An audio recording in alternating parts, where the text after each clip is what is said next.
Kayo namin si Kuya Kaiden. Papa, mag-pray kay Kuya. Okay naman ito si Caleb, Panginoon. Binigyan mo siya ng panibagong taon, ng pagpapala, Panginoon, sa kanyang buhay. Panginoon, dalangin po namin sa kanyang murang edad, Panginoon, ay makihala ka na niya. At Panginoon, alam po namin sa darating na tamang panahon mo, magbiling ko siya, Panginoon, ng Panginoon, dalangin po namin na kung ano yung mga plano niya sa buhay, Panginoon. Ay siya pong matupad, Panginoon, sa kalooban mo. Dalangin din po namin, Panginoon, na patuloy mo ingatan, Panginoon, yung kanyang kalusugan, kanyang pag-aaral, Panginoon.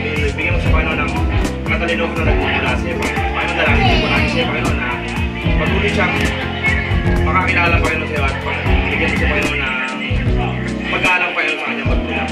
Hindi, Panginoon, yung mga naisip po niya, Panginoon, ay siya pong matupad. Alam po namin, Panginoon, na hindi mo siya mababayaan sa araw-araw at pinagkakawakan po namin, Panginoon, yung magandang plano mo sa kanya.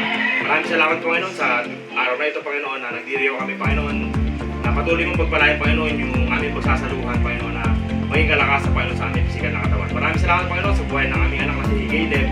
Patuloy mo siyang ingatan at gabayan. Pagpalain, Panginoon, sa iyong pangalan, Panginoon. Maraming salamat po. Ito po ang aming pangalan sa pangalan ni Jesus. Amen! Love you, Kuya. Love you, Kuya. I love you. Chocolate. Spaghetti! Congratulations! Baba.